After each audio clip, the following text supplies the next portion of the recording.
There have been several big name institutional buyers of Bitcoin in 2021, but there aren't nearly enough to push that market cap to where some think it's absolutely going to explode. I'm going to tell you what some people are saying about the investments of big institutional buyers is going to happen in 2022 and 2023, and plus what Kevin O'Leary of Shark Tank thinks that this one indicator is what's absolutely going to double Bitcoin's value literally overnight. So we're going to go over some of the numbers about how much Bitcoin institutional buyers have been doing since 2021, and there's a big discrepancy. But in this video, I'm going to tell you why some of those analysts think that that is still just a drop in the bucket. And as I'm making this video right now, Bitcoin is just hovering around $24,000, and it's been there for quite some time now. It hasn't gotten rejected by it, but it's certainly not breaking through it.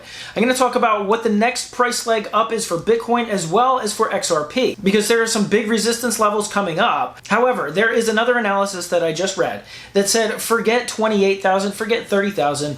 Bitcoin's going to go much, much higher in the next 19 days. I'm going to tell you what that analysis showed, and if that happens, what the price of XRP is going to be right along with it. Hey everyone, my name is Randy, and welcome back to the Late Night Grind. And right now on this channel, we're covering the Ripple versus the SEC case, as well as other cryptocurrency news, investment markets, and personal finance. So if any or all these topics interest you, make sure you go ahead and hit that subscribe button, join the Late Night Grind community. Also, if you do a couple things, I'd appreciate it. Make sure to hit that bell notification icon so that YouTube will send you a notification when I release a video. And of course, smash the thumbs up button and watch this video all the way to the end. There's just some of the best things you can do to support a YouTube channel. So if you do that, I'd greatly appreciate it. All right, guys, let's jump into it. So as I'm making this video, Bitcoin is hovering right around 24,000, although it's showing a little bit of some signs of that Sunday volatility we've all come to know and love. Now, that usually means be prepared for what Monday morning could bring, which is a potential dump.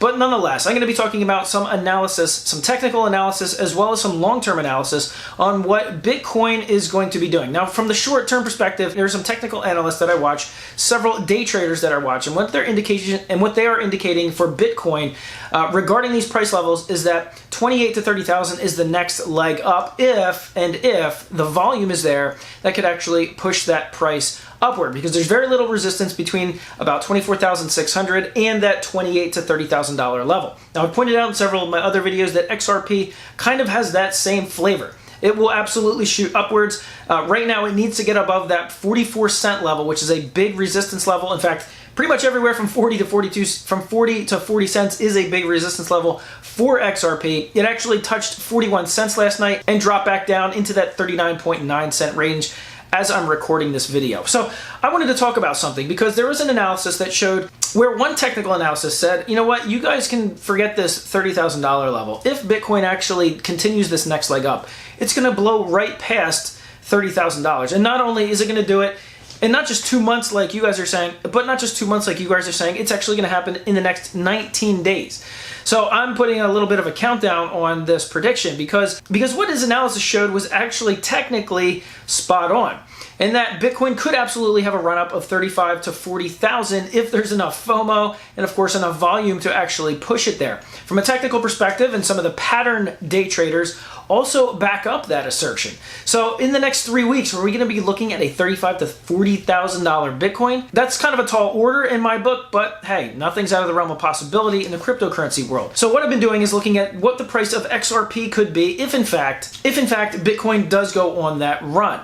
Well, if of course Bitcoin does hit that $28,000 to $30,000 level, I said you could be looking at a 60-cent XRP because of the very little resistance that it's going to be offering on the way up once it gets past 44,000. Now, if Bitcoin continues and goes up to a $35,000 or $38,000 to $40,000 level, and well, in my opinion, according to some of these charts and patterns, you could be looking at an XRP that is above 90 to 95 cents. If that would happen. So is XRP going to be above 90 to 95 cents in the next 3 weeks? Well, we're going to have to see if that plays out. Right now, from a technical analysis, yes, that is an absolute possibility. But in my mind, there's just too much pressure from the macroeconomic backdrops of what is happening with inflation, rate hikes, and of course, recession, not just in the US, but globally. And so now I'm going to talk about what Kevin O'Leary, who is made famous, of course, with Shark Tank, has predicted that can essentially double the price of Bitcoin literally overnight when this happens. Now, I know that's a little bit of a clickbait headline there, but it sounded absolutely perfect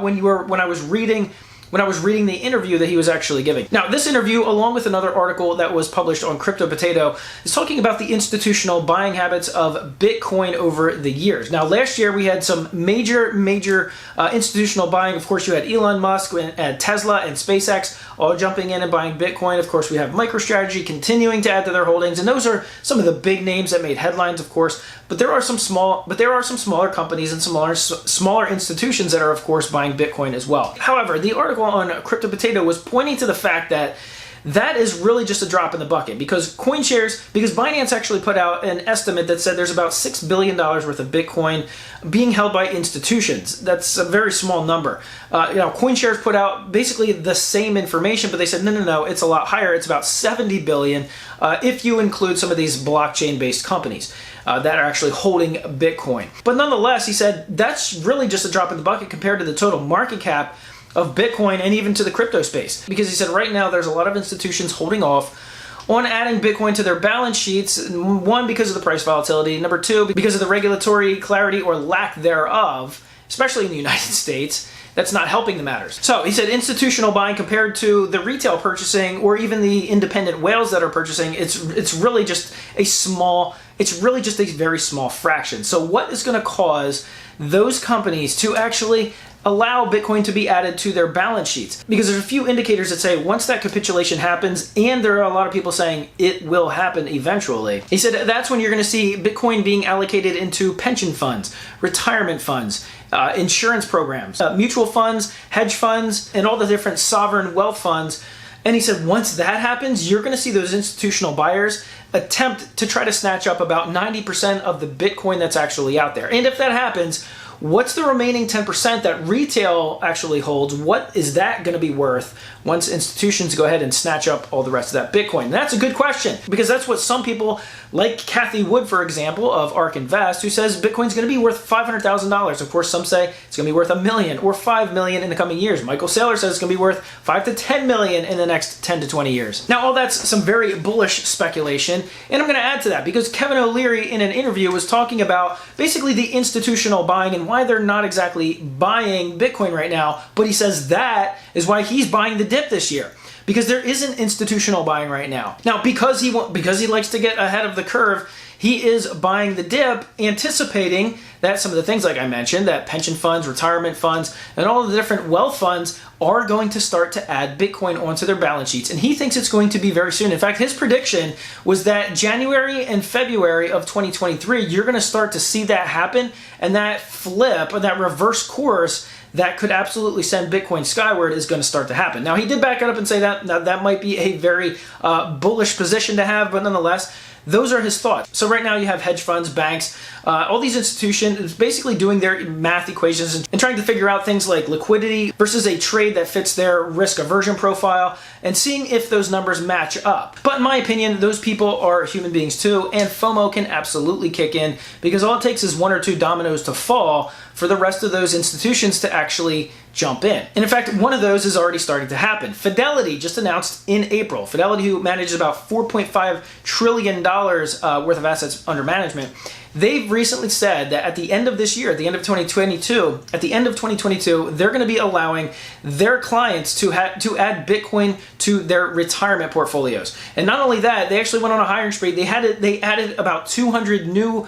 hires to their cryptocurrency department to simply manage all of their cryptocurrency projects. Now, Fidelity, there's a huge one, and I did read a couple other headlines that other, specifically retirement funds and pension funds, are exploring things like adding Bitcoin or other cryptos to their pension funds. And of course you have Grayscale, which is a huge Bitcoin trust, going after the SEC for not allowing their Bitcoin trust to be converted to a spot Bitcoin trust instead of just a futures-based one. So if that ever gets flipped, and in my opinion, get a spot ETF for Bitcoin, that could be another one of those huge dominoes to fall. So institutional buying, specifically hedge funds, banking funds, pension funds, retirement funds, once those banks and asset management companies start to allow Bitcoin to be added onto those portfolios, that's when Kevin O'Leary says, listen, Bitcoin could double overnight. So of course, we're going to continue to watch what is going on in Washington. We're going to continue to watch this Ripple versus the SEC case because that has ramifications throughout the rest of the crypto world. And we're also going to take a look at what Congress is doing to provide some clarity and some rules of the road with some upcoming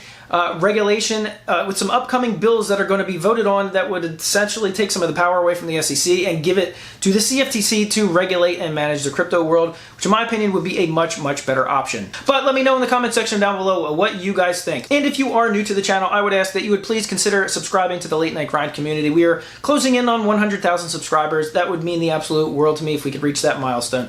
So if you're not a subscriber, go ahead and subscribe, hit the bell notification icon, and you can always follow me on Twitter as well. I have a bunch of links in the description below. You can follow me there and have a conversation with me because I follow and talk a lot about the information on Twitter, sometimes before I make videos about them. So you can go and join me there. Alright guys, thank you so much for watching, for smashing that thumbs up button, and as always, I'll see you guys on the next video.